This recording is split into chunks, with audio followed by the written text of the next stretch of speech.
conditions de la révolution sont réunies, la révolution est inéluctable.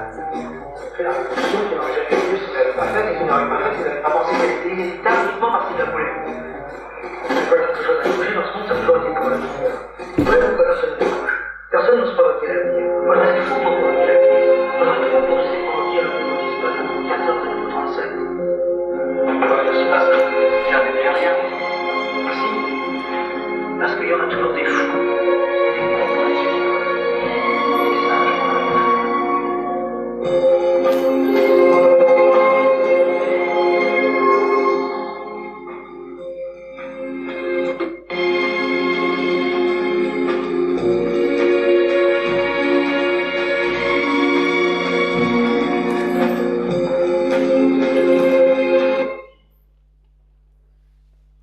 Bonsoir. Merci de votre présence. Je m'appelle Jacques Combe et je m'apprête à vous faire une conférence turbulente sur la banque, sur la monnaie et sur l'économie. Voilà. Rien que ça.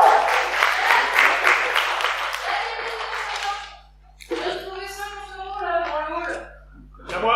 Ah. Monsieur. Vous êtes sûr que c'est à vous d'abord? Ah, il y en a un deuxième. Non mais fouillez vos porte-monnaies pour voir si vous n'avez pas perdu vraiment 50 €. Il y en a que deux ce soir qui ont perdu 50 €. D'habitude, il y en a beaucoup plus qui disent « Ah, c'est à moi !» Bon, vous inquiétez pas, j'ai perdu. J'ai prévu ça au cas où il y aurait beaucoup de personnes qui réclameraient billet de 50. Voilà. Où est le deuxième? Hop. Voilà. Les autres, soit vous êtes pudiques, timides, timorés. Ah, il semblait bien. Ok. Voilà. Voyez-vous? Vous avez eu raison de venir. Vous savez que ça ne sert à rien d'avoir tous ces billets. Vous le savez, ça. Vous connaissez sûrement cette fameuse histoire du billet de 50 qui tourne. Qui ne connaît pas cette histoire du billet de 50? Toi, oh, oula. Bon, ben alors je vais la raconter alors. C'était pas prévu, tu vois. Imaginez un hôtelier à la fin du mois qui fait ses comptes. Tiroir caisse ouvert et tableur Excel sur son ordinateur. Tout va bien, sauf qu'il s'aperçoit que non seulement il a une facture à payer de 50 € à la fleuriste en face, de l'autre côté de la rue, mais qu'aussi, il y a le boucher qui se trouve de l'autre côté de la place qui lui doit 50 €. Donc, plutôt que de fermer son tiroir caisse, il prend le billet de 50 €, il sort de l'hôtel, traverse la rue, va voir la fleuriste et paye sa facture, et il rentre à l'hôtel. La fleuriste, quand elle a ce billet de 50 dans les mains, tout d'un coup, à sa mémoire lui revient quelque chose. Elle se dit « Ah, mais moi aussi, j'ai une facture à payer au coiffeur d'à côté. » Donc elle sort de sa boutique, elle va payer sa facture de 50 € au coiffeur. Et ensuite elle rentre à sa boutique. Le coiffeur, quand il a le billet de 50 dans les mains, tu suis hein? C'est pour toi que je raconte. Quand il a le billet de 50 dans les mains, il se dit « Oh, j'ai plein d'amis qui viennent ce week-end, il faut que j'achète de la viande. » Donc il décide d'aller voir le boucher à côté. Et acheter 50 € de viande. C'est ce qu'il fait, et puis la viande il la met dans le frigo. Le boucher, il a son billet de 50 dans la main, il n'a même pas le temps de le mettre dans son tiroir caisse, il y a son téléphone qui sonne, c'est un SMS. C'est son copain, l'hôtelier, qui lui dit « Oh là Bertrand, c'est la fin du mois, j'espère que tu n'as pas oublié de payer les 50 € que tu me dois pour la location de la chambre pour ton cousin parisien qui était venu l'autre jour. » Donc Bertrand, le boucher, il se dit « Il n'y a personne dans la boutique, qu'est-ce qu'il fait ?» Il sort de la boutique, il traverse, il va voir son ami l'hôtelier et lui rend le billet de 50. L'hôtelier remet le billet de 50 dans la tiroir caisse, il remplit son tableur Excel, il ferme l'ordinateur et tous les deux boivent un coup, comme vous ce soir, et ils refont le monde. Tu as vu le nombre de contentements qu'on peut faire avec un seul billet? Et je me dis que si j'avais, parce que c'est des faux billets, si j'avais un vrai billet et que je le donnais à madame ou mademoiselle, il mettrait combien d'années peut-être ce seul billet à contenter tout le monde ce soir, vous êtes 120 je crois, pour me revenir au bout de toutes ces années par ce monsieur qui me le rendrait parce que, je sais pas, il avait une dette avec moi, ou tu veux me faire un cadeau, enfin, vous voyez ça? Je vous raconte de cette histoire parce que finalement, elle replace la monnaie au cœur de son utilité première, c'est-à-dire, c'est un outil d'échange. Qui fait qu'à un moment donné, nous vivons ensemble, nous sommes une communauté, et dans cette communauté, pour que la communauté existe, nous sommes obligés, c'est humain, d'échanger entre nous, des biens, des services, etc., etc. Vous comprenez ça? Bon, c'était pas prévu que je la raconte, c'est parfois je fais ce que tu vois. Et maintenant, je vais commencer ma conférence. Voilà, alors, vous avez eu le temps de regarder ce petit jeu. Est-ce qu'il y en a qui connaissent ce jeu-là? C'est un petit quelque chose? Encore? 9 points.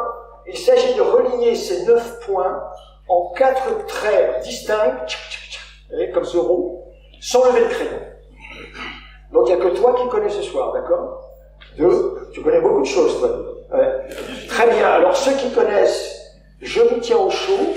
Les autres qui ne connaissaient pas ce jeu-là, est-ce qu'il y a quelqu'un ou quelqu'une ce soir, devant tout le monde, sans filet, veut tenter sa chance, et si la personne réussit, je lui donne 50 €. Qui veut tenter parmi les personnes qui ne connaissent pas ce jeu, qui veut tenter sa chance? 100 €? 150? Non, d'accord. Okay. Tu veux? Ouais, est-ce que tu connais la solution? Et comme tu es le plus près de la scène, et si tu arrives du premier coup, 50 €. Tu as... Donc, tu as dit 4 traits, c'est ça? En 4 traits distincts, les 9 points sans relever le stylo. Tu connais ou pas? Oui. Attention. Mais il faut que j'arrive à me rappeler. Vous le connaissez? Il y en a qui le connaissent? Si, Bon, ça va alors. Ok. Vas-y. Alors, on fait un truc comme ça, il faut sortir du cadre. Vas-y, fais-le. Continue, c'est ça. Oui, c'est ça. Oui, mais il faut combien de traits? 4. 4. T'en as 3. Donc, si je vais... 1, 2, 3 et 4. Vas-y, fais-le. On part d'ici. Non. Oui, il a raison. Ok. Bravo. Il a gagné sa soirée. Alors évidemment, je ne fais pas tout ce petit cirque-là pour rien du tout.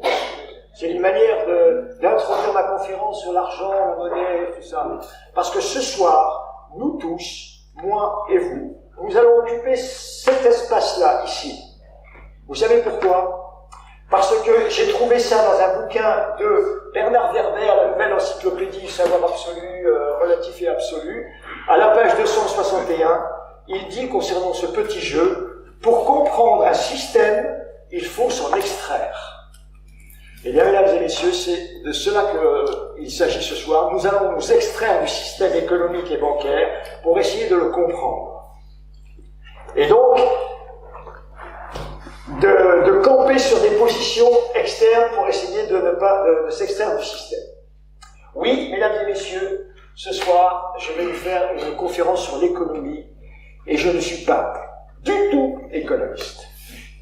Mais alors, même pas spécialiste, même pas banquier, même pas économiste atterré, déterré sûrement, mais pas du tout économiste. Non. Moi, d'habitude, quand je me produis comme ça, sur un plateau, c'est pour raconter des contes et des gens, puisque je suis conteur. Voilà, je suis artiste dans un mi-temps du spectacle. Très bien. Mais, en même temps, je suis citoyen. Comme vous. Et donc, en tant que citoyen, comme vous, en tout cas, j'espère, j'ai un compte en banque, j'ai un chéquier, une carte bleue, enfin, tout ça à peu près bien rempli. Et donc, je fais partie, comme vous, d'un système.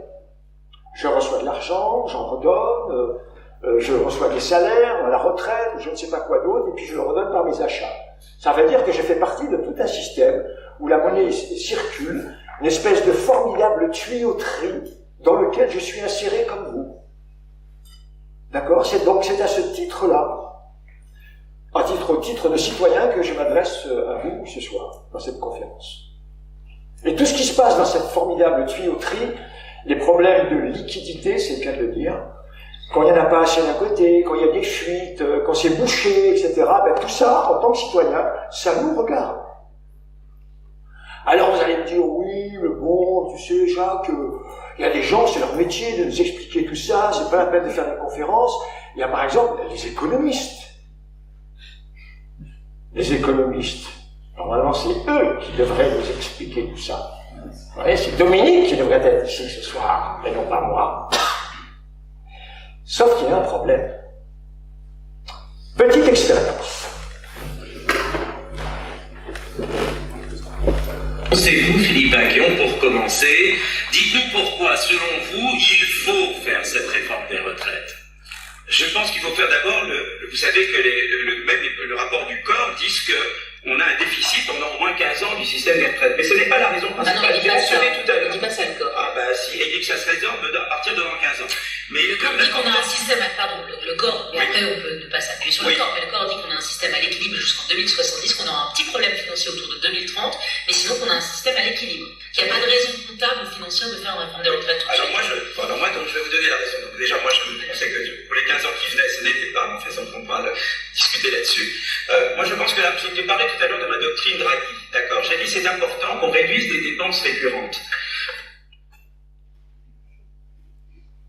Est-ce qu'il y en a ce soir, au hasard, parmi vous, des gens qui auraient compris quelque chose? Très bien, je fais partie du club, moi aussi, je n'ai rien compris. Si ce n'est que l'économie n'est pas une science exacte. On est d'accord là-dessus. Et vous savez qui est? C'est Philippe Aghion. Et je crois, Dominique, tu me corriges si je raconte des bêtises, je crois qu'il est professeur d'économie à Sciences Po. Ça veut dire qu'on s'adresse à la crème, non? Et voilà le résultat, c'est à peu près incompréhensible, on ne sait pas à quel sein se vouer. Pourtant, quand on écoute à la radio, comme ici, France Inter, le matin, quand on écoute les émissions de télévision, par exemple, comme Arte, 28 minutes, où il y a pas mal des économistes qui travaillent là, on nous annonce, on nous arrose à longueur de journée de termes comme concurrence librement faussée, déflation, inflation, subprime, paradis fiscaux, mondialisation, etc., comme si ça allait de soi. En fait, c'est le contraire.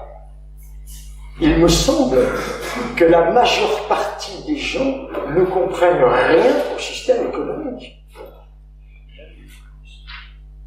Et pourtant, il y a des émissions comme ça, je ne sais pas, rappelez-vous, tous les vendredis matins à France Inter, à ma gauche, Thomas Piketty, à ma droite, Dominique Seuil. À se demander pourquoi ces émissions sont-elles faites? À qui s'adressent-elles? Des fois, je me demande qu'en fait, ce sont des économistes qui s'adressent à des économistes. Et que nous, on est là à l'extérieur, pauvres citoyens néophytes. On n'y connaît rien. Et on doit rester à l'extérieur, parce qu'on n'a pas à se mêler de ce qui ne nous regarde pas, qui ne nous regarderait pas. Eh bien moi, je prends l'hypothèse inverse. Comme je vous le disais tout à l'heure, nous sommes tous des citoyens, nous faisons partie d'un système, et c'est à ce titre-là qu'on doit demander à être un petit peu enseignés et avoir une meilleure compréhension grâce, je ne sais pas, aux économistes ou alors des gens comme moi qui se mettent sur un plateau. Donc voilà, moi dans la conférence, je ne vais pas vous faire de grandes révélations. Ça c'est Dominique qui va vous répondre à des questions un petit peu précises. Je vous l'ai dit, moi je suis pas économiste, alors voilà. Et peut-être qu'en ce moment, je vous regarde et vous êtes en train de vous dire, oh là là là là. Le mec, il n'est pas économiste, il va nous parler d'économie pendant toute une heure. Ça va piquer, vous voyez, on va sortir le siège de la chaise. Hein.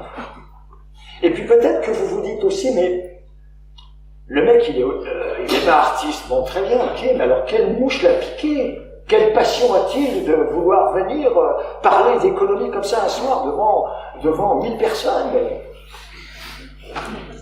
Et alors là, je dois vous faire une révélation. Je dois vous mettre dans la confidence. Je dois vous dire ma mythologie financière personnelle, intime. je dois vous raconter quel a été le premier rapport à l'argent que j'ai eu dans ma vie, quand j'étais enfant, par rapport à l'argent de poche. Vous connaissez l'argent de poche que me donnait pas ma mère. Je vois que je ne suis pas le seul avec ce genre d'expérience. Quand j'avais 8 ans, 7-8 ans, ma mère, tous les dimanches, me tirait par les cheveux pour m'amener à l'église. Et ça a duré comme ça pendant des années. D'ailleurs, et une fois à l'église, peut-être que parmi vous, il y en a qui s'en rappellent, il y a un moment donné, on appelle ça la quête. C'est-à-dire, on passe un panier d'osier, dedans, on met de l'argent. Et ma mère était toujours au bord de l'allée centrale, et moi, j'étais à sa droite.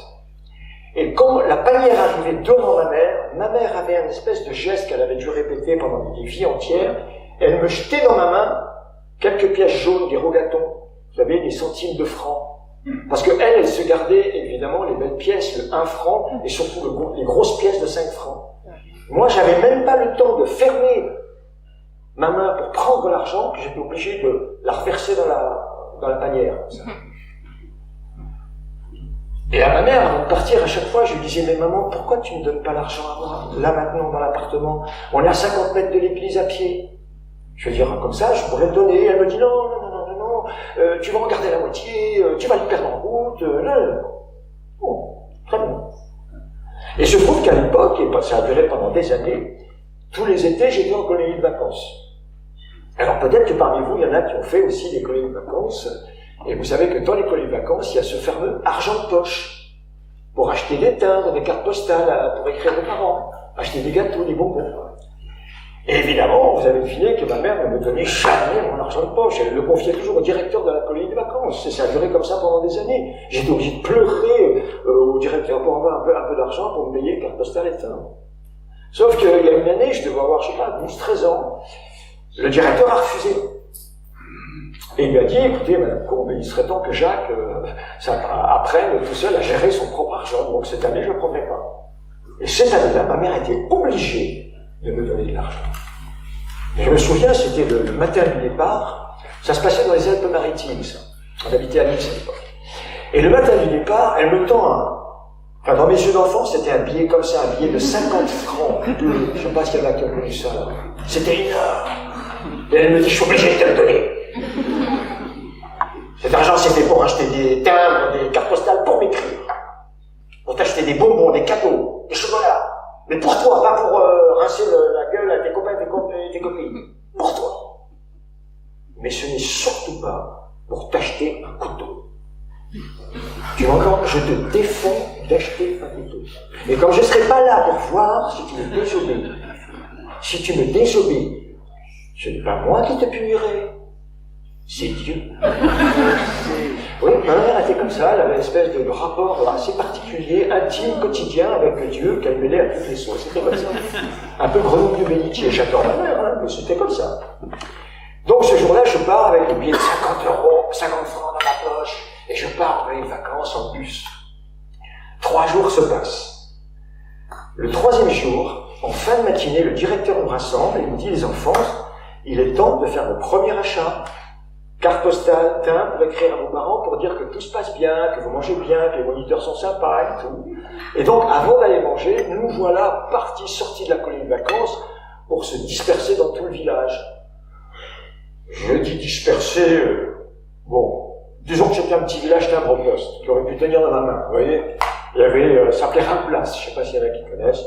D'un côté de la place, il y avait la mairie, de l'autre côté l'église, de ce côté-là, il y avait la fontaine, et en face, il y avait la boutique, la seule et unique boutique du village qui faisait tout. Boulangerie, quincaillerie, poste, tabac, je sais pas quoi d'autre, journaux, tout ce que vous voulez. Et quand je suis arrivé devant la boutique, la première chose que j'ai vue, dans la vitrine à gauche, sur un carton, du plus petit au plus gros, une famille entière de couteaux au pied. Au moment où je suis rentré dans la boutique, je me suis retourné derrière moi au cas où ma mère n'était pas en train de me suivre. J'ai même regardé le ciel au cas où quelqu'un était en train de me regarder. Et je suis rentré comme ça. Et puis j'ai acheté celui du milieu, le numéro 28. Je ne sais pas s'il y en a qui connaissent, le voilà. 28. 4 doigts, madame. Bon, évidemment, j'ai acheté le timbre, carte postale, gâteau, tout ça, oui, ça, oui. Et ensuite, je suis rentré à la colonie de vacances, on a mangé, et puis l'après-midi, l'assiette n'était pas obligatoire, parce que je faisais partie des grands. Et donc, derrière le bâtiment de la colo, on a joué à un jeu entre garçons. Maintenant, quand j'y pense, c'était un truc complètement débile. Je sais pas si vous connaissez ce jeu, je vous le montre rapidement, autrement vous n'allez pas comprendre ce qui se passe. Vous avez un partenaire en face de vous. Si c'est vous qui tirez, vous devez planter le couteau à l'écart du partenaire qui, lui, doit mettre son pied à côté du couteau planté dans la terre. Et ensuite, vous prenez le couteau et puis vous le replantez de l'autre côté. Et puis l'autre, il doit mettre le pied comme ça à côté de là où vous avez planté le couteau. Et ainsi de suite, jusqu'à ce qu'il ne puisse plus écarter les jambes. Et à ce moment-là, c'est vous qui avez gagné. Et puis si le couteau ne se plante pas, ben, c'est votre adversaire qui tire à votre place et puis vous devez faire ça. Vous voyez ça? Donc ce jour-là, ben, c'était la première fois que j'avais un couteau dans ma poche, avec ce goût d'interdit. On tire au sort pour savoir qui tire en premier, c'est moi. Je déplie le couteau tout neuf. Je ferme presque les yeux et je tire le couteau. Un triple saut à dos avant. Schlac! Et il se plante. Du premier coup, vertical, profondément génial. Et moi, j'ai une espèce de fierté qui m'envahit comme ça. Un picotement. Comme si, je sais pas si vous êtes déjà baigné dans une flûte à champagne, ça fait la même chose que ça. Ça fait des bulles sur tout le corps, comme ça, c'est chaud, c'est humide, c'est très électrisant. Et à un moment donné, je sais pas ce qui se passe, je sens de la chaleur m'envahir, mais vraiment beaucoup. Je regarde mon pied. Ah ouais, il est bien planté le couteau, bien profondément. Il a traversé le cuir comme ça, quasiment tout le pied. Et le sang. Aussitôt, prendre de combat dans tout le département des Alpes-Maritimes, le plan sec a été déclaré, évidemment. Les moniteurs sont venus me chercher, et puis on m'a pris sous le bras, et direction l'infirmerie. Le chemin le plus court pour aller à l'infirmerie, c'était en traversant le réfectoire. À cette heure-là, tout le monde avait fini de manger, et la dame de service, avec un seau rempli d'eau de javel, avait commencé à nettoyer tout le carrelage blanc du réfectoire. Et quand elle m'a vu arriver et me vider comme un cochon, elle a pris peur, elle m'a pris par les épaules et mes deux pieds, pof, dans son seau d'eau de javel. Ah non, mais c'est hyper efficace. Si un jour vous avez une plaie ouverte qui saigne, eau de javel tout de suite dessus. Les chairs deviennent blanches, le sang reflue à l'arrière, tout ça c'est impeccable. Donc du coup, je suis ressorti du seau, j'ai été à l'infirmerie, un quart d'heure, 20 minutes pour faire un pansement, et puis je suis revenu avec le moniteur en claudiquant. Et la femme de service avait continué à nettoyer toute la salle, comme ça. Et quand j'arrive devant le réfectoire, sur tout le sol, il y a une couche de mousse rose qui recouvre tout le sol, tout le carrelage. On aurait dit une barbe à papa à la grenadine. C'était beau. Et moi je suis resté comme ça, avec les yeux comme des soucoupes, et la femme de service était plantée au milieu, appuyée sur son balai, et puis elle a fait, mon gamin, c'est beau, hein? C'est ton sang à toi qui colore tout ça, hein? C'est magnifique, hein? Ce qui était moins magnifique, c'était la fin du mois en descendant du car. Ma mère m'attendait. Elle m'a fusillé de rien, même pas dit bonjour. Elle était au courant de tout, évidemment, le directeur l'avait café par téléphone. Et la seule chose qu'elle m'a dit, c'est « Qu'est-ce que je t'avais dit ?» Tu vois, c'est lui qui t'a puni. Ensuite, elle a rajouté « Tu vois, cette histoire, tu t'en rappelleras toute ta vie. Tu sauras qu'on ne fait pas n'importe quoi avec de l'argent, surtout quand il est durement gagné. » Eh bien, vous savez quoi? Ma mère avait raison. Ma mère avait doublement raison. C'est vrai que je me rappelle souvent, en ce moment, comme il pleut, avec l'automne, l'humidité, mon pied se rappelle à moi chaque année.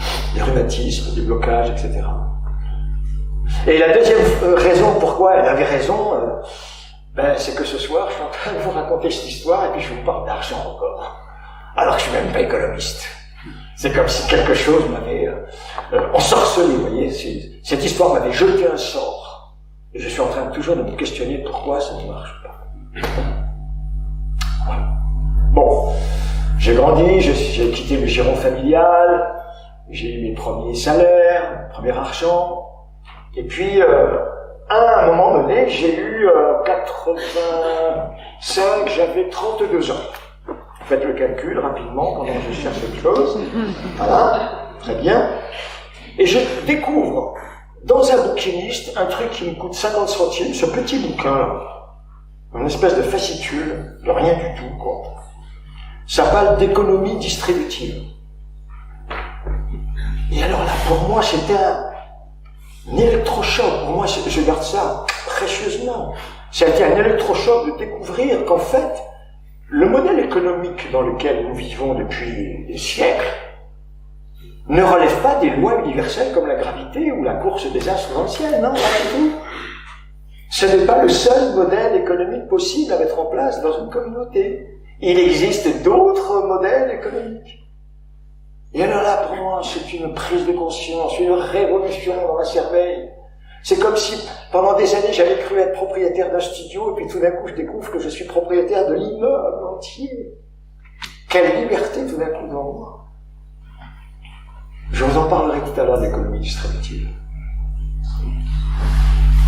Mais avant, j'aimerais un peu vous dire ce qui s'est passé après dans ma vie en 98, si vous avez fait le calcul dans votre tête tout à l'heure, j'ai 45 ans.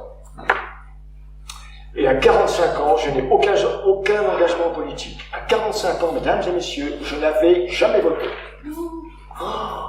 J'aime bien dire ça, parce qu'il y a des gens qui font mais je me suis rattrapé. À l'époque, pour moi, élection, c'était élection piège à con. Mais entre-temps, je me suis rattrapé parce que c'est vrai, mes grands-parents, mes arrière-grands-parents se sont battus pour qu'on ait le droit de vote, donc par respect pour eux, je vote. Mais personnellement, je trouve toujours que élection... Mais je découvre, je sens bien qu'il y a quelque chose qui ne va pas. C'est pas une sorte de politique de droite, gauche. Je sens bien que dans la société, il y a quelque chose qui ne va pas, qui ne fonctionne pas. On parle d'austérité, on parle de dette, on parle de paradis fiscaux. J'y connais rien, mais je sens que c'est par là qu'il faudrait chercher. Et donc je lis certains bouquins qui pourraient éventuellement me mettre sur la bonne voie. Je lis ça par contre, vous voyez ? C'est ça que je lis à l'époque quand j'ai 45 ans. Je vote pas, j'ai aucun engagement politique, mais je lis ça quand même. Et je découvre en 98 un article de Ignacio Ramonet. Alors, à ce point de la conférence, je vais vous parler de Attaque. Est-ce qu'il y en a qui connaissent Attaque? Qui connaissent l'histoire d'Attaque? Levez la main. Bon, d'accord. Alors, ceux qui connaissent Attaque, vous pouvez vous relaxer sur la chaise, fermer les yeux, je vais vous raconter quelque chose que vous connaissez déjà. Fermez les yeux, tranquille, ça va durer 3 minutes. Les autres, je vous raconte ce qui s'est passé. Ignacio Ramonet, donc ce journaliste dans le monde diplomatique, dit 2 choses. Il parle d'un économiste prix Nobel d'économie qui s'appelle James Tobin. Et James Tobin s'était aperçu qu'à l'époque, avec l'avènement de l'informatique et des ordinateurs, la vitesse des échanges sur les places boursières mondiales, court terme, moyen terme, les échanges de devises, prenaient une vitesse vertigineuse, astronomiquement rapide. C'était tellement rapide à cause des ordinateurs que même le cerveau humain ne pouvait pas suivre. Et donc James Tobin, devant cette espèce d'emballement de cette machine infernale, s'est dit qu'il fallait mettre un grain de sable dans les rouages de cette machine. C'est pour ça qu'il avait proposé cette fameuse une microtaxe qui porte son nom, la taxe Tobin. Quand je dis microtaxe, c'est une microtaxe. C'est 0,023, ça dépend des modèles. Mais les montants échangés dans le monde entier, sur les marchés financiers, sont tellement stratosphériques, tellement dithyrambiques, que cette petite taxe de rien du tout rapporterait pendant tous les ans des dizaines et des dizaines et des dizaines de milliards par an. De quoi résoudre les problèmes de faim, d'éducation, de santé dans le monde. Ignacio Ramonet parle de justement l'association Attaque. L'association Attaque qui devait faire la promotion de la taxe Tobin.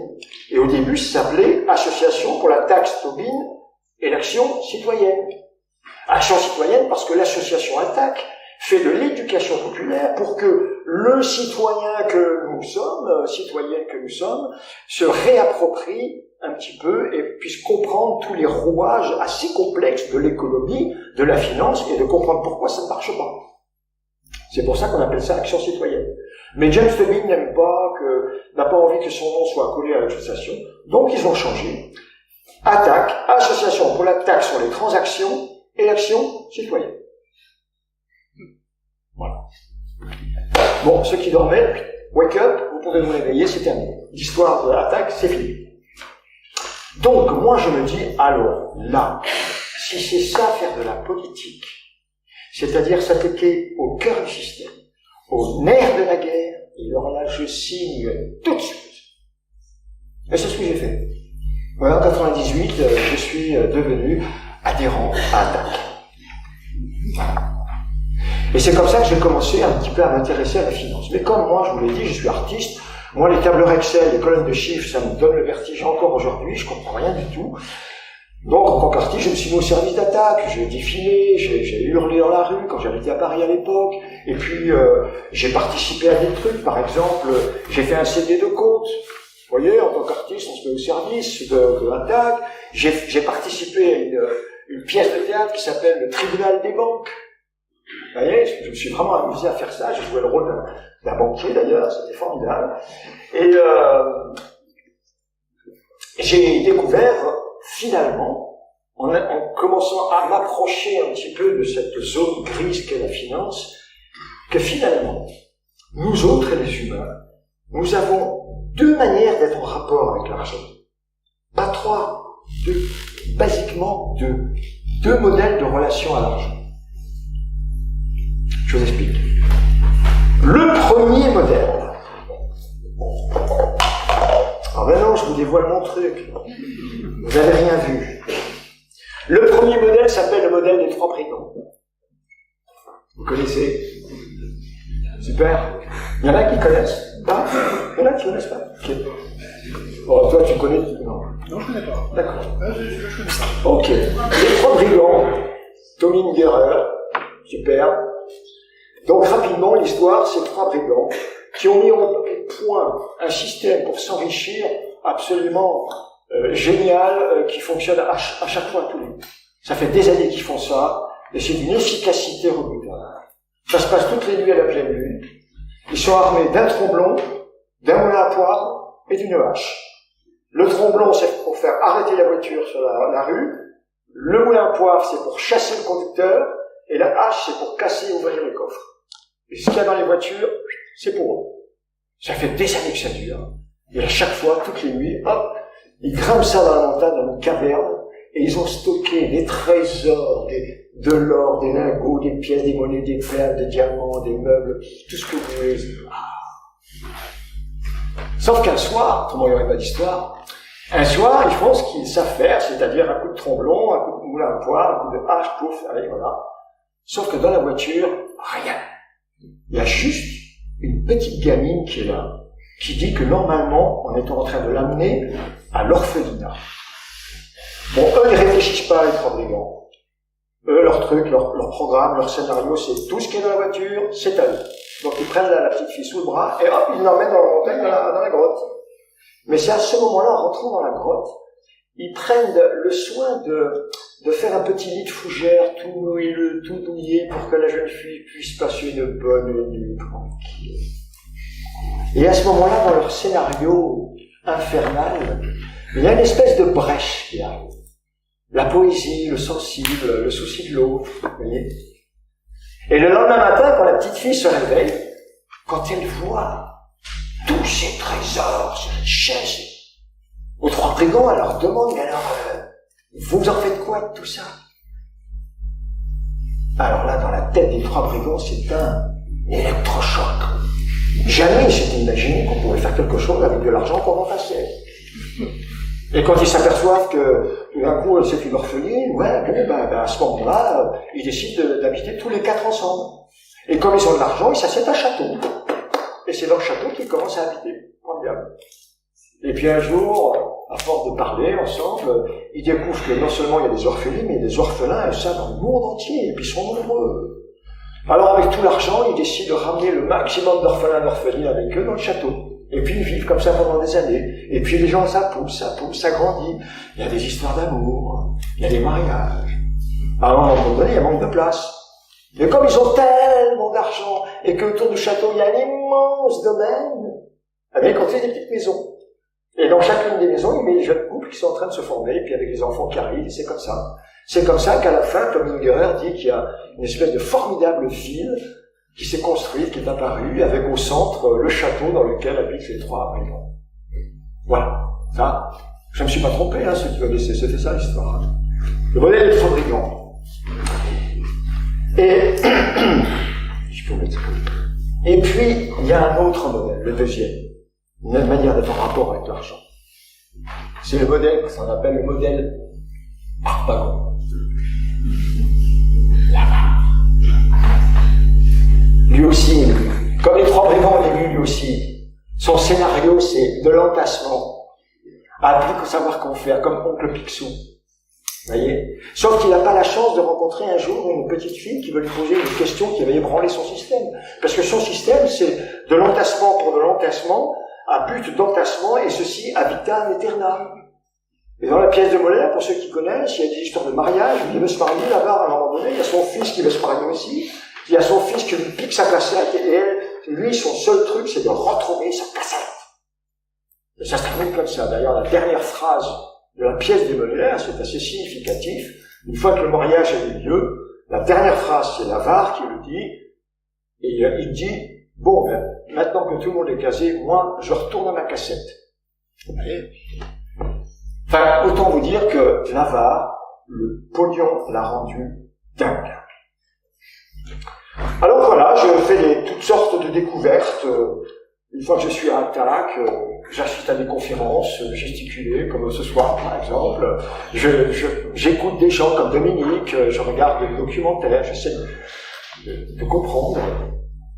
Et je découvre, avec effarement, des pratiques bancaires, des produits dérivés, des manières assez étonnantes, assez incroyables de gagner de l'argent.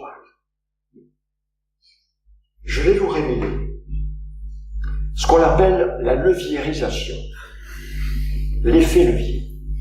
C'est un système qui vous permet de gagner, écoutez bien, c'est un système qui permet de gagner beaucoup d'argent sans rien faire, puisque c'est l'argent qui travaille, même si vous n'avez pas beaucoup d'argent au début. C'est intéressant, non? Ok. On n'est pas loin du secret bancaire, là. Attention, je vais vous révéler quelque chose, une manière de vous enrichir facilement, les doigts dans le nez. Alors je vous en prie, que ça reste entre nous, n'allez pas divulguer ça à l'extérieur, fermez les portes là-bas, on sait jamais. J'ai pas envie d'avoir des ennuis après, ok? Très bien. Alors, mesdames et messieurs, pour la première fois au monde, en Première Guerre mondiale, et ceci sans filet, je vous présente l'effet de levier.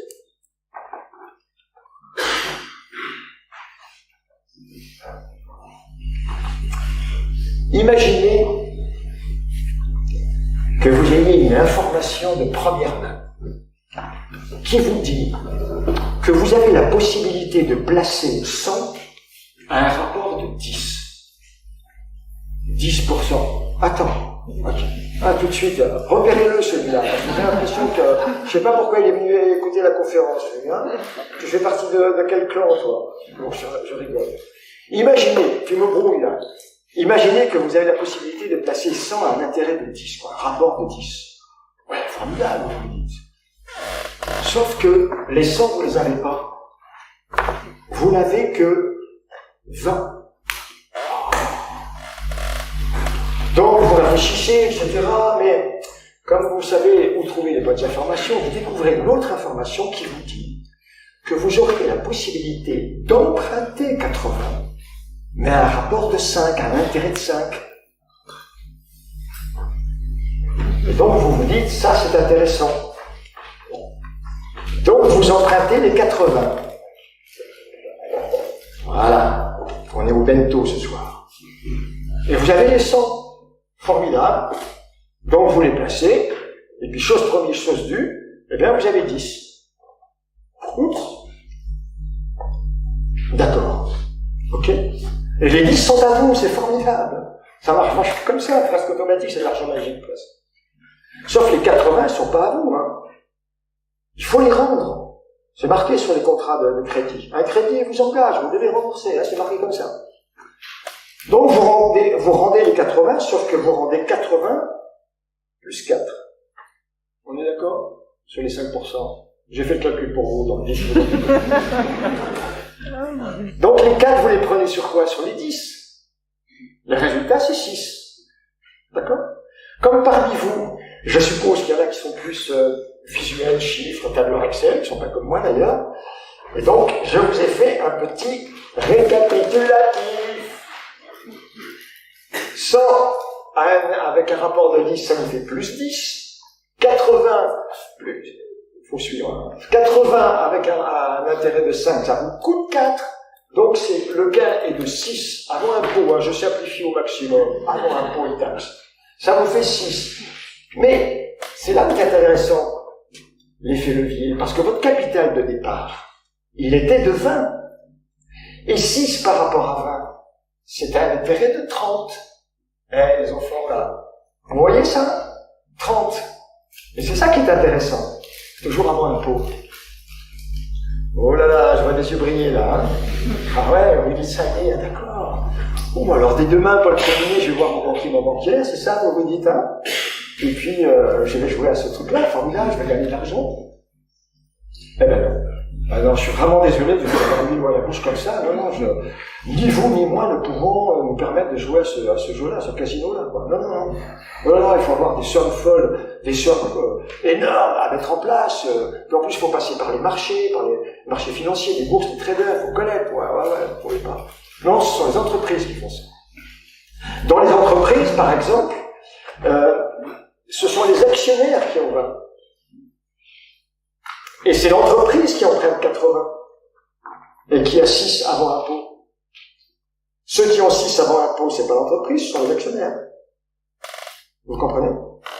Vous voyez pourquoi dans le monde, il y aurait, paraît-il, j'ai entendu dire, qu'il y aurait des entreprises qui préféreraient jouer à ce petit jeu de casino plutôt que d'investir dans l'économie réelle et puis de faire des emplois. Bon, vous savez, on dit tellement de choses, les gens s'en fichent.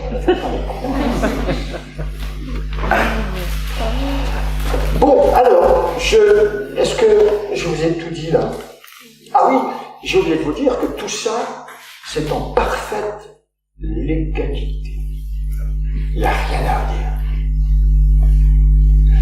En parlant de légalité, je vais vous raconter un petit chose.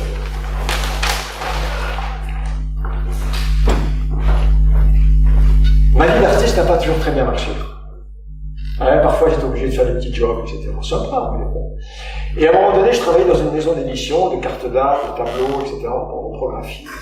Et donc, il y avait tout le staff, il y avait le directeur, la directrice, la standardiste secrétaire, la comptable, le directeur artistique, il y avait, Claudie, qui était la représentante qui faisait tous les salons en France et en Europe, vous voyez. Et de temps en temps, tous les 3 mois, il y avait un petit bonhomme avec une cachette de caisse, comme ça, un peu sérieux, qui arrivait, et c'était, lui, l'expert comptable. Et je me disais dans ma tête, mais à quoi sert? Il y a tout le staff, tous les gens, les secrétaires, tout ça. À quoi il sert? Mais en plus, quoi. En plus, il coûte cher. Et un jour, je lui demande, alors, à quoi vous servez? Quel est votre rôle? Il m'a dit, donnez-moi une feuille blanche, je vous explique, c'est très simple à comprendre. Sur la feuille blanche, il me fait un trait comme ça. Et puis, là, il met la lettre L comme légal, et ici, I comme illégal. Et puis, sur l'autre feuille blanche, ou derrière, je ne m'en rappelle plus, il me fait ça.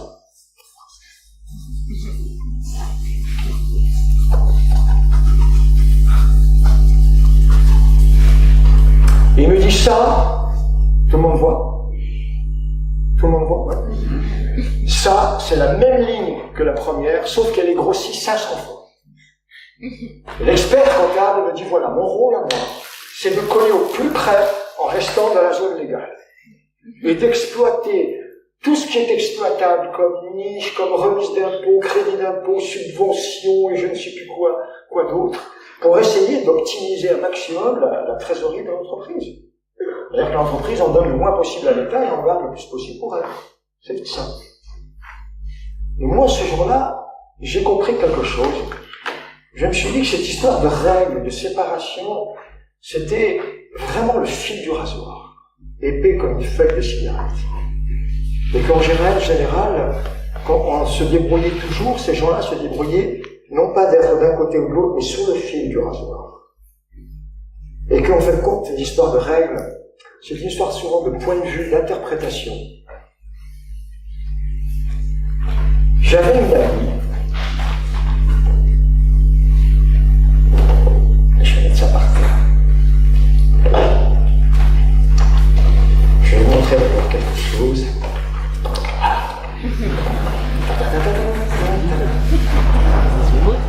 J'avais une amie, Véronique, qui était banquière.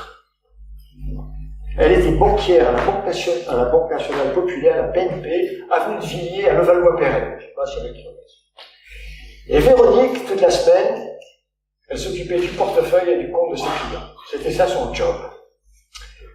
Et souvent, notamment les soirs d'hiver, d'automne, les après-midi pluvieux, comme aujourd'hui, on jouait au Monopoly avec des amis. Et la place que Véronique tenait absolument systématiquement à tenir quand on jouait au Monopoly, c'était la place de la banquière. Même les week-ends. Elle mettait tous ses billets proprement comme ça, elle avait une dextérité à manipuler tous ces petits billets. Et un jour, on était 5 ou 6, et on l'appelait un quart d'heure le jeu des billets. Il y avait un gars à côté de moi, il a tout de suite eu Champs-Élysées, Avenue de la Paix, 2-3 gares, etc., plus des hôtels là-dessus, et il a siphonné le jeu, on l'appelle 3 quarts d'heure. Et un pot de cocu, excusez-moi, mais alors c'était, il passait toujours jamais par la prison, toujours par la caisse départ, toujours vers la ville, alors que nous c'était l'inverse. Et un jeu complètement déséquilibré au bout de 3 quarts d'heure. Moi je suis sorti jamais dessus. Puis un deuxième est sorti. Puis quand un troisième a envisagé l'idée de sortir, il a dit, bah non, restez, enfin, ouais, c'est sympa, on s'amuse bien avec le bonhomme qui était en train de gagner. Mais non, on peut le comprendre. Et il dit, écoutez, si vous voulez, moi je suis prêt à en faire, si vous voulez, je vous prête l'argent. Comme ça, on continue à jouer. Bon, il dit, bah non, t'as joué avec ton argent, tu l'as demandé, enfin, je le rends, c'est aucun plaisir, enfin, c'est vicieux, c'est sadique, ça. Et donc, il se retourne vers la banquière, Véronique. Je lui dis, mais à ce moment-là, si tout le monde est d'accord, peut-être que tu pourrais un petit peu arroser tout le jeu et redonner de l'argent. Alors Véronique, réflexe de banquière, elle dit, non, non, ça c'est pas grave. Et comme on insistait, parce qu'on a envie de jouer, elle dit, bon, ben d'accord, mais alors, c'est pas 20 000 comme quand on passe par la caisse départ qu'il nous faudrait. Si au moins pour renverser le déséquilibre, il faudrait, je sais pas, elle dit 100 000, 300 000 par personne. Puis en plus, il faut le donner à tout le monde, y compris à celui qui gagne. À l'égalité, quoi. Ben, toute cette somme d'argent, j'en ai plus moi dans la banque. C'est l'autre qui a tout pris. Et à un moment donné, je dis à Véronique, Véronique, au grenier, on n'a pas un deuxième jeu de Monopoly. Comme tout le monde était d'accord, c'est ce qu'on a fait. On a récupéré tous les billets de banque du deuxième jeu de Monopoly, puis on a continué à jouer. Ça nous a pris quoi? 1 heure. On n'a pas réussi à déséquilibrer le truc. Non, les règles sont comme ça. Mais on a prolongé le jeu pendant 1 heure. Et ce jour-là, je me suis dit, mais c'est ça qui est intéressant. C'est pas forcément de respecter des règles, d'être prisonnier de la règle. Mais c'est à un moment donné de sentir le moment où on peut s'extraire de la règle, de se mettre un petit peu à l'écart, vous savez, les 9 points, de se mettre ici. Et c'est ce qu'on a fait, parce que l'important, c'était pas ce jour-là, de respecter la règle qu'elle a créée sur le papier. C'était le plaisir d'être ensemble et de jouer. J'ai découvert ce jour-là. Bon. Eh bien, maintenant, je vais vous parler d'économie distributive. Chose promise, chose due. Ah, mais avant, j'avais un truc à vous montrer. Parce que quand vous regardez sur les boîtes de Monopoly, c'est marqué que ça a été créé en 1930. Le gars, il s'appelle Richard Darron, en 1930, a inventé le Monopoly. milliardaire. Sauf qu'en regardant Internet, c'est pratique, j'ai découvert qu'en fait, le Monopoly n'a pas été inventé en 1930, mais en 1904. La légende dit que ce monsieur était chômeur, mais en 1904, c'est une dame qui s'appelle Lydie Maggi-Philippe. Une femme en 1904 a inventé l'ancêtre du Monopoly, qui s'appelle, excusez-moi pour mon anglais qui est absolument détestable, The Landlord's Game, le jeu des propriétaires terriens. Mais les règles étaient différentes, c'est ça qui est intéressant. À ce Monopoly-là, vous n'étiez pas propriétaire des terrains. Vous voyez, les terrains autour, comme au Monopoly vous connaissez, vous n'étiez pas propriétaire, vous étiez propriétaire d'un droit d'usage. C'est tout. Et si vous aviez besoin d'argent, vous ne pouviez pas revendre ça, ça repartait à la caisse commune. Vous ne pouviez pas revendre le bien. Vous n'étiez pas propriétaire foncier. Et cette femme-là, elle avait inventé ce jeu-là parce qu'en 1904, elle s'est aperçue qu'il y avait des énormes, encore maintenant, propriétaires terriens aux États-Unis, il y a Rockefeller, Carnegie et tout ça et d'autres. Et elle s'était aperçue que plus on était propriétaire terrien, plus on s'enrichissait, donc plus on pouvait acheter des terres, donc plus on s'enrichissait, etc. Et c'était exponentiel.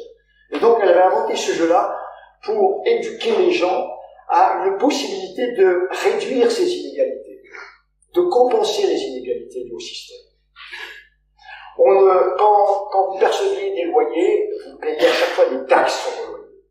Et si vous aviez par exemple une propriété genre Champs-Élysées, vous aviez 98% de taxes. C'était en fonction de l'importance du terrain. Vous voyez, en 1904, ça n'a pas marché du tout.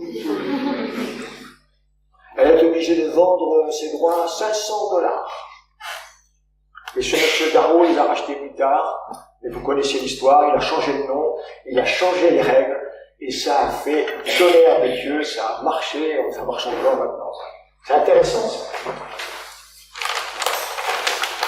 Alors, l'économie distributive. Il faut d'abord que je pose le contexte dans lequel l'économie distributive se trouve. Au tout début, nos ancêtres, très tôt, avaient inventé une sorte de monnaie. Des cailloux, des coquillages, des choses comme ça. Ça permettait, c'était un système qui permettait un échange, un système qui était au service des gens. Ça permettait, par exemple, de faire des échanges dans des temporalités différentes, des espaces différents, des volumes différents. Parce que le troc, c'était pas très pratique. Le troc a continué à exister, mais parallèlement à ça, il y avait la monnaie qui très rapidement s'est mise en place. Coquillage, au caillou, après il y a eu des pièces de monnaie à l'époque romaine, etc. En tout cas, à cette époque-là, ces outils d'échange, cette monnaie, était au service des hommes et des femmes. Et puis petit à petit, il y a des banquiers, des orfèvres qui sont arrivés dans le truc. Et puis ils ont commencé à jouer avec ça, et puis j'accélère l'histoire. Aujourd'hui, depuis un bon paquet d'années, nous voilà inversement, complètement au service d'une économie. Au début, l'économie, le système était à notre service, et maintenant, on est à notre service. Et ça nous oblige à produire, toujours être en croissance, et toujours viser le Graal du PIB, d'être toujours augmenté le PIB. Ce qui fait qu'on n'arrête pas de produire des marchandises, on ne peut plus savoir quoi faire. Normalement, on va tous être heureux et riches de pouvoir les consommer, sauf que la plupart d'entre nous n'ont pas assez d'argent, ne gagnent pas assez, ou bien s'il y a de l'argent, il est mal distribué. Conséquence de ça, toutes ces marchandises, eh bien, la conséquence, c'est qu'il y a de l'obsolescence programmée, parce qu'il faut refourguer la marchandise.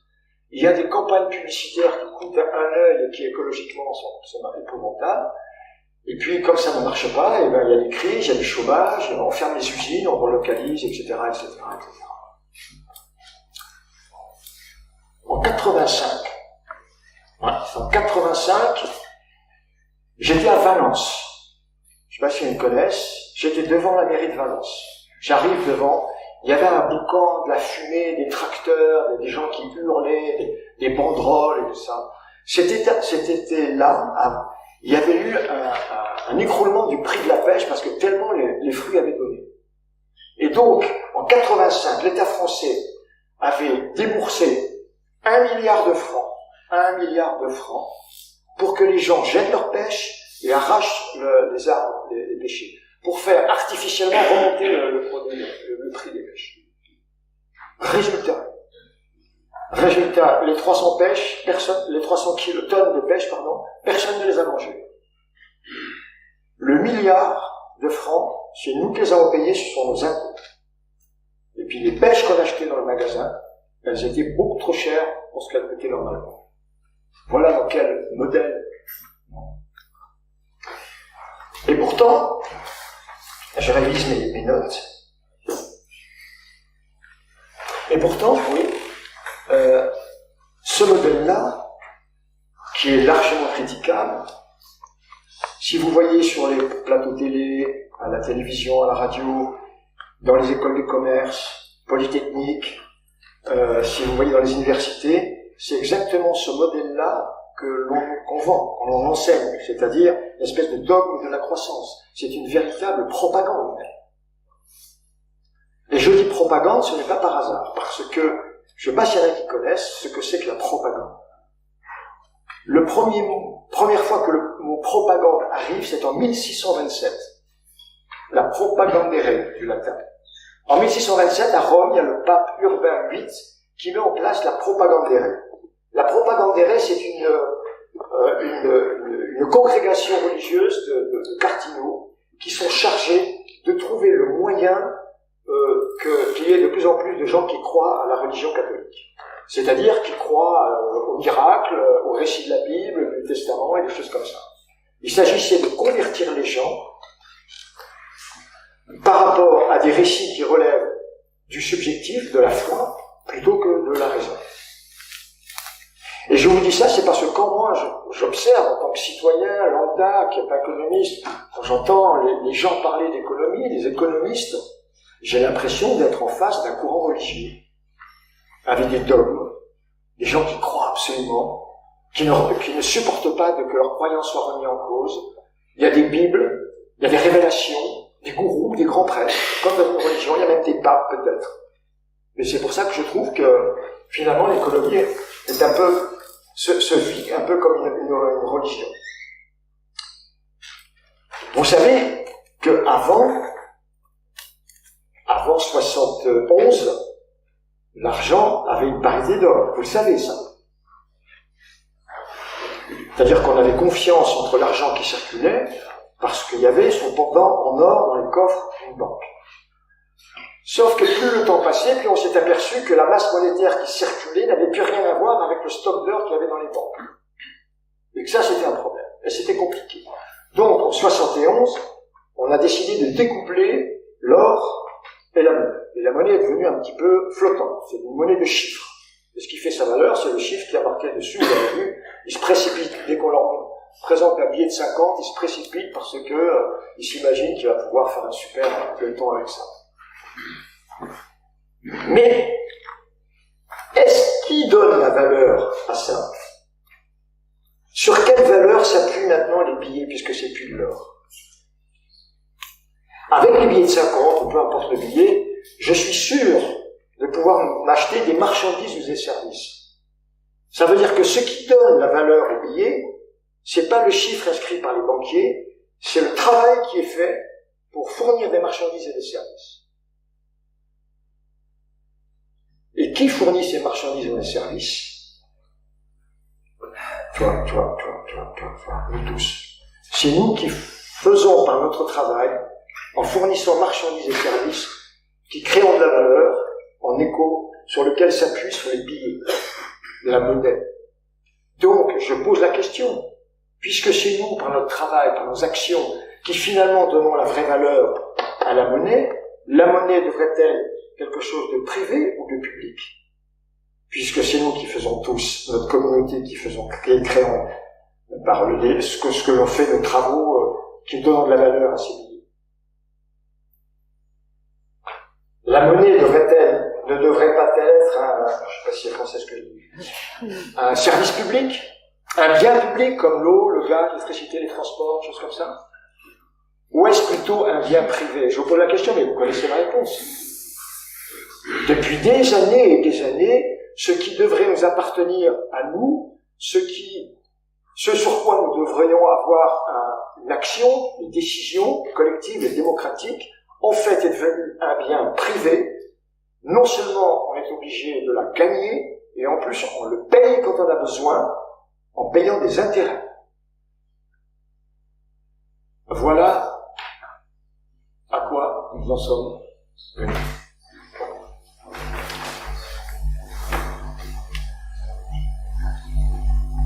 Alors, l'économie distributive. L'économie distributive repose sur deux piliers, je vous la fais courte, parce que le temps passe. L'économie distributive, et en disant ça, je me mets évidemment en dehors du système, et alors là, liberté totale. L'économie distributive, c'est un peu une utopie, un modèle alternatif, comme il y en a d'autres. Vous en connaissez certainement un, par exemple, qui s'appelle le revenu universel d'existence. Vous vous rappelez en 2017, Benoît Hamon? Ok. Dites-moi, vous en avez entendu parler en 2022 du revenu universel d'existence? Il est passé sous le tapis et c'était silence radio. Étonnant, non? Donc, en tout cas, l'économie distributive, c'est un modèle parmi d'autres. Est-ce qu'il est facile de mettre en place? Est-ce qu'il y a une transition entre le capitalisme et l'économie distributive? Tout ça, ce sont des questions auxquelles je suppose Dominique va pouvoir répondre. Dans l'économie distributive, on désolidarise le temps de travail de votre salaire. On n'est plus obligé de faire 35 heures ou 40 heures pour gagner un salaire de, je sais pas, 1500, 1800 ou 2000, enfin je sais pas, enfin, ça ne pas bien. Ce n'est plus un salaire que vous touchez, mais un revenu social. Ce n'est plus un travail que vous faites, c'est un service social. D'ailleurs, petite parenthèse sur le mot travail, l'origine du mot travail. Tripalum, instrument de torture, puis il y en a un deuxième, je crois, d'origine, c'est travéré, c'est-à-dire une pièce de bois que l'on met sur le cou des bœufs qui tirent la charrue. Vous voyez, ça vous place la philosophie du travail. Donc, désolidarisation. Alors, c'est intéressant parce que dans notre modèle actuel, si par exemple, vous fabriquez des voitures, mais que face à la compétitivité mondiale, et que vous devez servir des salaires à tous vos employés, vous êtes peut-être obligé de faire, je sais pas, je dis un chiffre au hasard, 10 000 voitures par mois, neuves. On n'en a pas besoin, non, c'est pas grave. Mais on va faire de l'obsolescence programmée et puis de la publicité pour refourguer dans le marché. Mais vous êtes obligé de faire ça parce que comment ça marche pas. Alors que dans l'économie distributive, si la communauté, démocratiquement, décide que le temps 9 heures par mois pour avoir des voitures neuves, c'est quoi? C'est 100 voitures neuves par mois, pas plus. C'est simplement ça dont on a besoin. Et là, on va fabriquer 100 voitures. C'est tout, pas plus. Puisque de toute façon, les fabricants de voitures touchent leur revenu social tous les mois, au même titre que ceux qui vont acheter des voitures. Et on va se débrouiller pour mettre une masse monétaire qui correspond au nombre de voitures à acheter. Pour que les voitures ne restent pas sur des parkings comme moi maintenant, et quand elles sont sur le nombre. Ça, c'est un des premiers piliers. Le deuxième pilier, c'est notre monnaie actuellement, je vous l'ai raconté tout à l'heure avec les billets de 50, c'est une monnaie circulante. Vous voyez, vos honoraires, vos salaires, vos retraites, votre chômage, votre RSA, etc., puis après vous leur donnez, vous achetez tout ça. Puis au passage, il y a des petits malins qui comment mettre sous le tapis, ou quasiment à l'autre côté du monde, dans un paradis fiscal, ils siphonnent le système, ils le vident. Mais dans l'économie distributive, on ne peut plus faire ça, parce que la monnaie est dite fondante. Elle perd de sa valeur au premier achat. Si j'achète une voiture dans l'économie distributive, le vendeur de voiture ne peut pas utiliser l'argent pour le thésauriser, pour lui prêter, ou faire des crédits. Ça veut dire que dans l'économie distributive, on ne peut plus spéculer, on ne peut plus prêter de l'argent, on ne peut plus stocker de l'argent, on ne peut plus le mettre à l'abri dans les paradis fiscaux. L'argent perd de la valeur au bout de, je sais pas, il faudrait peut-être creuser la question, 1 mois, 3 mois, je sais pas quoi, etc. Voilà à peu près les deux piliers de l'économie distributive. Alors c'est peut-être une utopie, c'est peut-être quelque chose de difficile à mettre en route, mais en même temps, allez regarder de plus près, dans notre système économique actuellement, quand vous voyez les allocations sociales, le RSA, les retraites, le fameux quoi qu'il en coûte, tout ça c'est de l'argent qu'on distribue. Et peut-être qu'au sein de notre système capitaliste, en germe, il existe un petit peu un embryon d'économie distributive. On le voit un peu maintenant. Vous connaissez l'expression pour tout l'or du Pérou? Non? Pour tout l'or du Pérou, je voudrais te revoir pour tout l'or du Pérou, ou alors je suis capable d'aller faire ça pour tout l'or du Pérou. Alors je dis ça, c'est parce qu'au Pérou, il y a le lac Titicaca, vous le savez, et sur le lac Titicaca, il y a un village de pêcheurs qui a une technique de pêche assez particulière. Ils pêchent en plein jour, en plein soleil, autrement ça ne marche pas. Ils ont...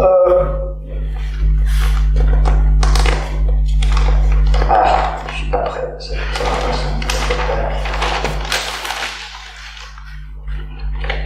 Ils mettent une corde de 50 mètres de long à peu près, tac, sur lequel ils ont attaché des bâtons, des pieux de bois, qui font, je sais pas, 1m50 grand comme ça. Vous voyez, 1m50, 1m80. Il y en a plein comme ça, et ils posent ça sur le lac, ça flotte.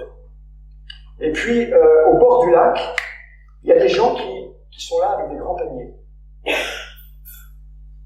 Et sous l'eau, il y a les poissons qui sont victimes d'une illusion. Je ne sais pas si vous comprenez ce que je veux dire, mais les bateaux qui flottent comme ça, avec le soleil, il y a des ombres portées, et les poissons ont l'impression d'avoir des barreaux de prison devant eux. Et donc ce système-là, ils le font glisser sur l'eau, ils le ramènent vers les berges du lac.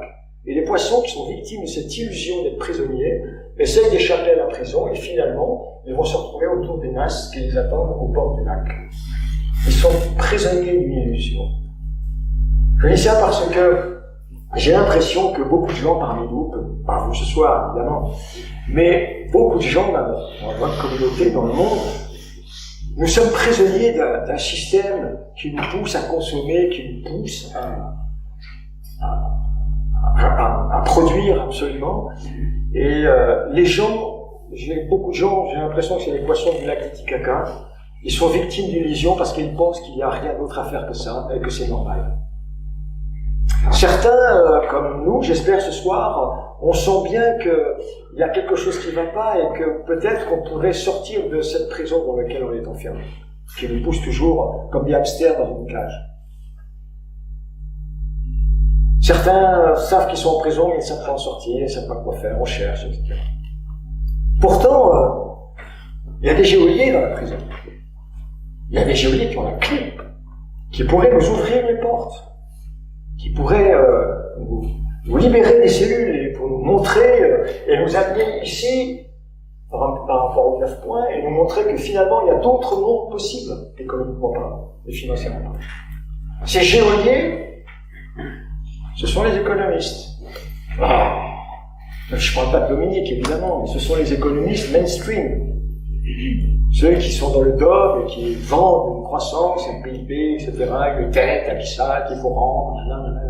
J'ai pas le temps, mais je pourrais vous faire écouter, par exemple, toujours France Inter, je crois, un dialogue entre Jean-Marc Daniel et Éric Hayeff, 2 économistes que l'on voit sur les plateaux de télévision à la radio. La question que pose, je crois, Nicolas Demorand, c'est « Faut-il rembourser la dette ?» Il y en a un qui dit « Mais pas du tout, et ensuite l'autre qui dit « Absolument, il faut, Et nous, petits citoyens, enfin moi, petit citoyen lambda qui ne connaît pas grand-chose, je suis un petit peu au terrain de tennis, j'écoute l'un, j'écoute l'autre. Quand j'écoute l'un, je trouve qu'il a raison, quand j'écoute l'autre, je trouve qu'il a raison aussi. Et moi, ça me rend immobile. Ça me rend immobile. Parce que je ne sais pas dans quelle direction penser. Mais ça me rend surtout très frustré, très en colère. Parce que j'ai l'impression que ce système-là, il y en a qui l'utilisent comme un marchepied pour des intérêts personnels. Et qui veulent surtout que le système ne change pas. Et il y a un problème de confiance, en fait. De confiance à l'institution financière. Et moi, ça me met en rogne parce que la confiance est un des ingrédients de la démocratie et du vivre ensemble. Si on commence à renier cette confiance, la démocratie est fragilisée. Mais vous savez quoi? Rien n'est perdu. Alléluia. Alléluia. Non, non. Face à cette injonction de consumérisme et de production, etc., face à ce scénario, il y a, à ce récit-là, il y a une contre-narration. Depuis quelque temps, il y a par exemple dans certaines écoles des étudiants qui se lèvent et qui disent qu'ils ne sont pas d'accord avec ce qu'on leur enseigne, qui ne sont pas d'accord avec le projet de vie vers quoi on voudrait les pousser.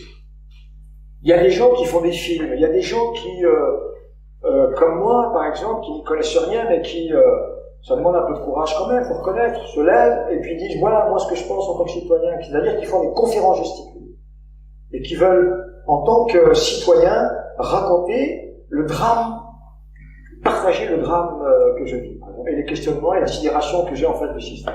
Il y a des gens comme ça qui font ça. Et chacun d'entre vous peut le faire aussi. En tout cas, il y a de l'éducation populaire. C'est de l'éducation populaire, en fait, de quoi il s'agit. Parce qu'une démocratie en bon état, c'est une démocratie qui fonctionne avec des citoyens éduqués, informés, libres, et surtout informés. En tout cas, c'est ce que prétend faire cette petite conférence que vous avez eu la gentillesse d'écouter, et je vous remercie.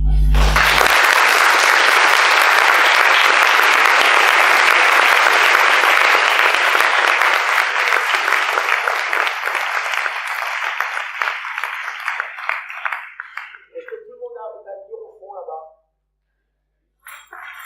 Ou est-ce qu'il faut que je le lise? Ça va?